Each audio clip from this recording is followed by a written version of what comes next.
Hello दोस्तों, यदि आप हमारे चैनल से नए जुड़े हैं तो हमारे चैनल एवी लाइव को सब्सक्राइब जरूर करें और अपने दोस्तों में शेयर करें।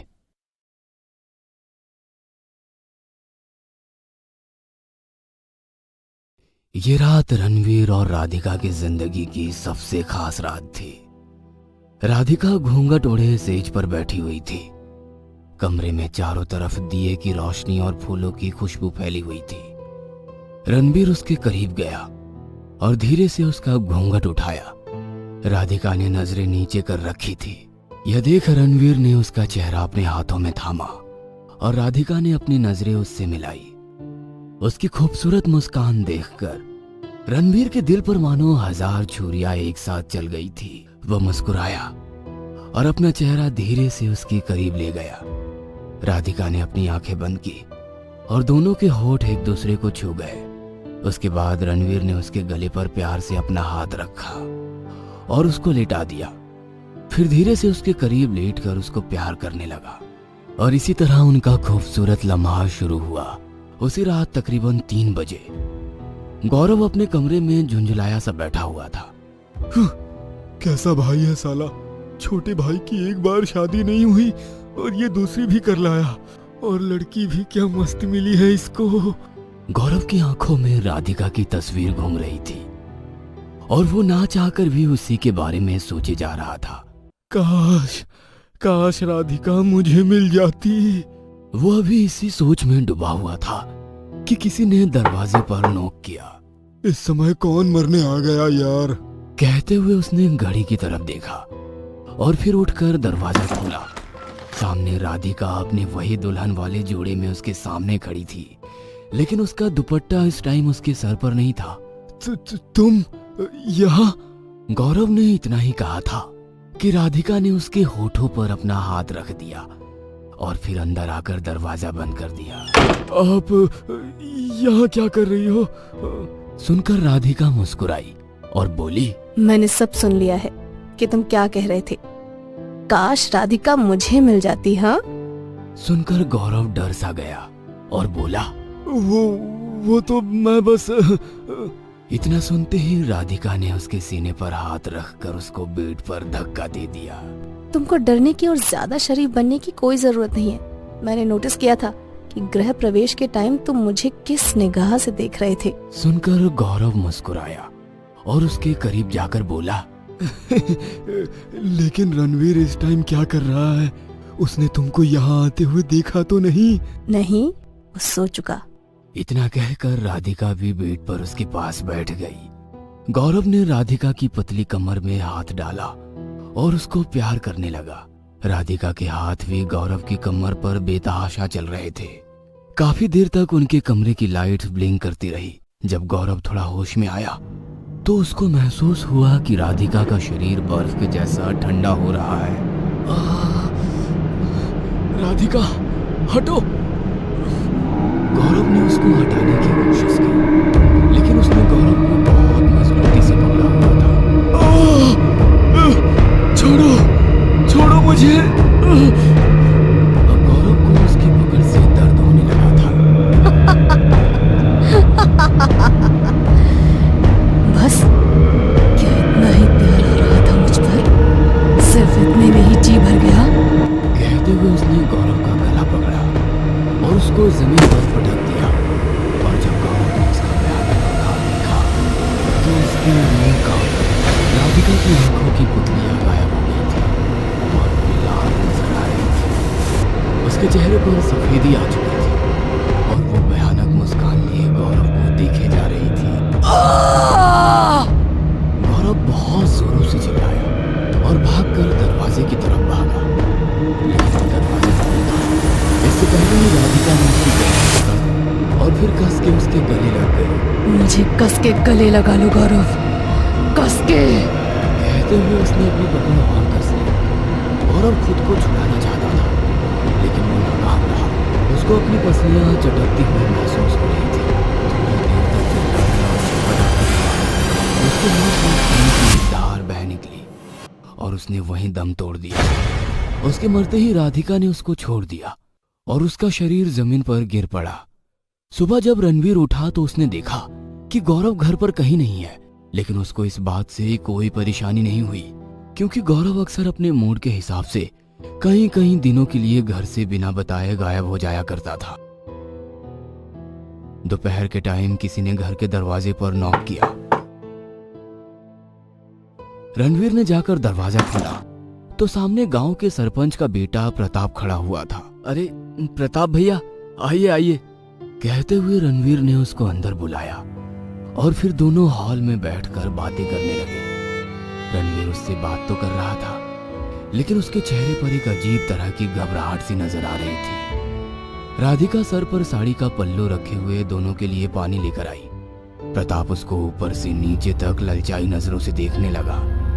जब राधिका ने उसको पानी दिया तो उसकी प्रताप से नजरें मिली तो वो भी हल्के से मुस्कुरा दी। ओहो, तो ये है नहीं दुल्हन? तुम्हारी तो लॉटरी लग गई रणवीर। दुल्हन तो बहुत खूबसूरत मिल गई। जी शुक्रिया प्रताप जी, रणवीर ने घबराहट भरी मुस्कान के साथ कहा। उसको लगा था कि राधिका पानी देने के बाद वापस चली जाएगी, लेकिन वो तो उनके साथ वहीं बैठ गई। उसके बैठते ही प्रताप ने उसकी और तारीफ करनी शुरू की और थोड़ा हंसी मजाक करने लगा।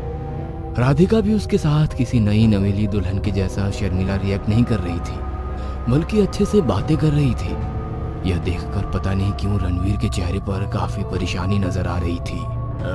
रणवीर, मैं आया तो यहाँ अपने पैसे मांगने के लिए था, लेकिन नई बहू को देखकर भूल गया। और तो बताओ, मेरे पैसे कब तक आ जाएंगे? अब बहुत जल्द ही, अभी शादी में थोड़ा खर्चा हो गया, फिर भी मैं जल्दी करके इंतजाम कर दूंगा। सुनकर प्रताप ने रहस्यमयी तरीके से कहा, उम्मीद है तुम जल्दी इंतजाम कर दोगे, जैसे कि पिछली बार किया था। हाँ? यह सुनकर रणवीर के चेहरे का रंग उड़ सा गया, लेकिन वो कुछ नहीं बोला। उसके बाद वो प्रताप को दरवाजे तक छोड़ने गया। उसी रात 1 बजे। मालिक, कोई औरत आपसे मिलना चाहती है, उसको क्या बोलूं? एक औरत? ठीक है, भेजो उसको। उसका नौकर सुनकर बाहर चला गया और प्रताप टकटकी लगाकर दरवाजे की तरफ देखने लगा। ये देखकर उसकी आंखों में चमक सी आ गई कि एक पतली कमर वाली जवान लड़की चेहरे पर साड़ी का पल्लू ओढ़े उसके पास आ रही है। अंदर आते ही उसने दरवाजा बंद कर दिया और अचानक से अपने चेहरे से पल्लू हटा दिया, जिसको देखकर प्रताप के दिल पर छुरियां ही चल गई कि साड़ी में राधिका का चमकता गोरा हुआ बदन किसी भी मर्द को पागल कर सकता था। अरे राधिका, तुम? प्रताप ने मुस्कुराते हुए कहा। राधिका भी मुस्कुरा दी और फिर अचानक से उसके करीब जाकर उसके गले लग गई। प्रताप के हाथ भी राधिका की कमर पर बेतहाशा चलने लगे और गले लगे लगे ही दोनों बेड पर गिर पड़े। अब राधिका और प्रताप के चेहरे के बीच थोड़ा सा ही फासला था। अपनी आंखें बंद कीजिए, राधिका ने कहा और प्रताप ने मुस्कुराते हुए अपनी आंखें बंद कर ली। वो धीरे धीरे अपने होठ उसके होठों के करीब ले जाने लगी। राधिका की आंखें तेज लाल अंगारों के जैसी चमकने लगी और चेहरे का रंग सफेद सा पड़ गया। वो बेसब्री के साथ प्रताप को प्यार करने लगी और उसकी बदली हुई भयानक आवाज सुनकर प्रताप ने अपनी आंखें खोली। उसका भयानक अवतार देखकर प्रताप की चीख निकल गई और उसने एक झटके के साथ उसको बेड से धक्का दे दिया। कौन हो तुम? उसने डरते हुए पूछा। इसके जवाब में राधिका भयानक आवाज में हंसने लगी और बोली, मैं हूँ सरागिनी, तेरी मौत। इतना कहकर राधिका फिर से उसके करीब गई और उसको कस के गले लगा लिया। प्रताप चिल्लाया, छटपटाया, लेकिन खुद को छुड़ाने में नाकाम रहा। राधिका भयानक हंसी हंसते हुए उसको गले लगाकर दबाए जा रही थी और अब प्रताप को अपनी पसलियां टूटती हुई महसूस हो रही थी।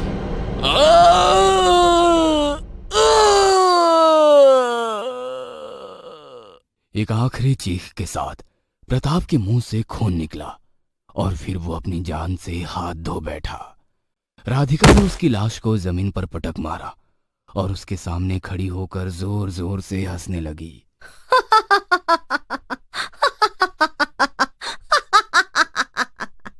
जब रणवीर की आंखें खुली तो उसने देखा कि वो बेड पर अकेला है। राधिका को अपने कमरे में ना पाकर वो परेशान हो उठा। राधिका, राधिका, तुम कहाँ हो? उसने ऊंची आवाज में कहा, लेकिन उसको कोई जवाब नहीं मिला। वो अपने कमरे से निकलकर हॉल में गया और फिर से राधिका को आवाज लगाई, लेकिन इस टाइम घर में कोई नौकर भी नहीं था, इसलिए उसे कोई जवाब नहीं मिला। तभी उसने देखा कि मेन डोर खोला और राधिका उसमें से अंदर आती हुई नजर आई। तुम इतनी रात गए कहां से आ रही हो? उसने हैरानी से पूछा। इस पर वो मुस्कुराई और बोली, मैं प्रताप से मिलने गई थी। सुनकर रणवीर चौंक पड़ा और गुस्सा दिखाते हुए बोला, तुम्हारा दिमाग तो ठीक है? तुमको पता भी है कि तुम क्या बोल रही हो? क्या करती, मजबूरी में जाना पड़ा।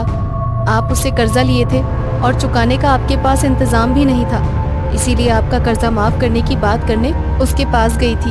सुनकर रणवीर आग बबूला सा हो गया और आंखें फाड़ते हुए बोला, किसने कहा था तुम्हें कि तुम जाकर मेरा कर्जा माफ करवाओ? लाल लाल चमकने लगी और उसके चेहरे में रणवीर को स्वराग्नि का चेहरा नजर आया। जिस तरह पिछली बार अपना कर्जा माफ करवाया था, उसी तरह इस बार करने में क्या प्रॉब्लम है? तुम तो मर चुकी थी, तुम वापस कैसे आ सकती हो? कहते हुए वो डर कर राधिका से दूर हट गया और वो उसके करीब बढ़ने लगी।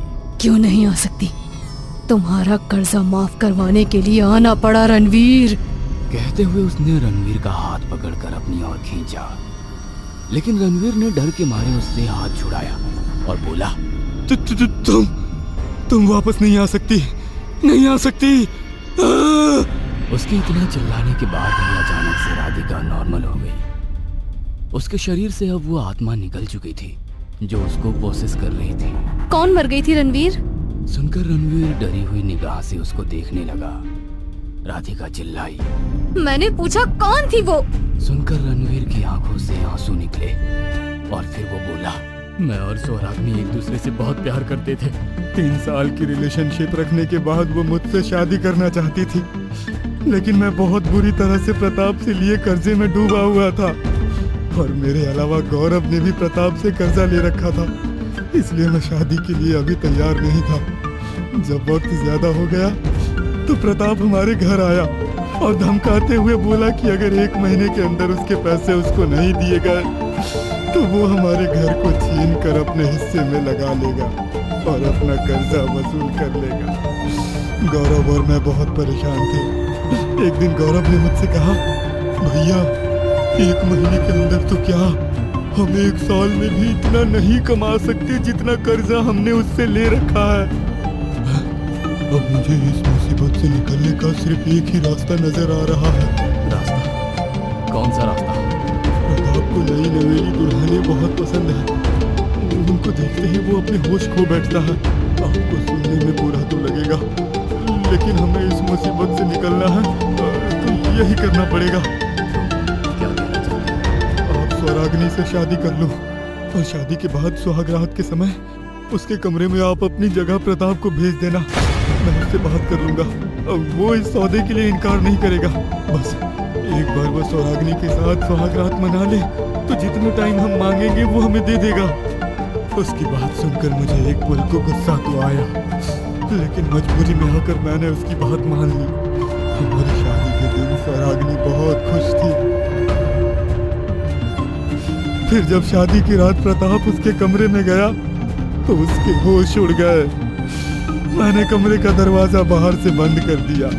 स्वराग्नि दरवाजा खुलवाने के लिए अंदर से चिल्ला रही थी और प्रताप के हंसने की आवाज भी अंदर से आ रही थी।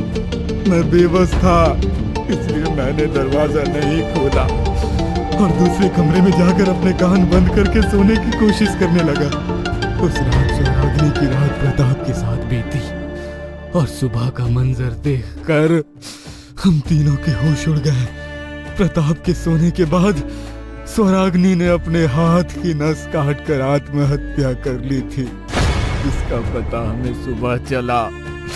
हमें कुछ समझ नहीं आया और फिर हमने देर रात सबकी नजरों से बचाकर उसकी लाश को जला डाला।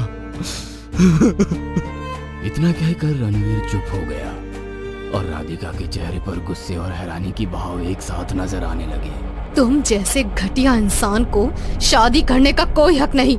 शादी साथ निभाने के लिए की जाती है, पत्नी के जरिए अपनी अय्याशी पर लिए गए कर्जे को माफ कराने के लिए नहीं। तभी उन दोनों ने देखा कि सामने स्वराग्नि की आत्मा आकर खड़ी हो गई है और रणवीर को गुस्से से घूर रही है। स्वरागिनी, गौरव और प्रताप को तो तुम मार ही चुकी हो, लेकिन इसके किए की सजा इसको कानून देगा। मैं वादा करती हूँ कि तुम्हारी मौत का सच सबके सामने लेकर आऊंगी। कहकर उसने अपना मोबाइल रणवीर को देते हुए कहा, अगर जिंदा रहना चाहते हो तो अभी पुलिस को फोन करके सब सच बता दो। हो सकता है ये तुमको जिंदा छोड़ दे। रणवीर इस टाइम बहुत डरा हुआ था। उसने झट से राधिका के हाथ से मोबाइल ले लिया और कॉल करके पुलिस को सब कुछ बता दिया। अब पुलिस उसको अरेस्ट करने के लिए पुलिस स्टेशन से निकल चुकी थी। एक भयानक हंसी हंसते हुए स्वराग्नि बोली, तू एक धोखेबाज इंसान था। ये बात अब पुलिस के जरिए सबके सामने आ जाएगी, लेकिन तेरी मौत तो मेरे ही हाथों होगी रणवीर। कहते हुए वो राधिका के शरीर में फिर से समा गई। रणवीर ये देखकर डर गया और उठकर भागने लगा। राधिका ने उसको पीछे से ही कस के गले लगा लिया और उसका दम निकलने लगा। थोड़ी ही देर में रणवीर की आंखें और मुंह से खून आया और उसने वहीं पर दम तोड़ दिया। राधिका अब जोर जोर से हंस रही थी और रणवीर का खून जमीन पर बहता जा रहा था।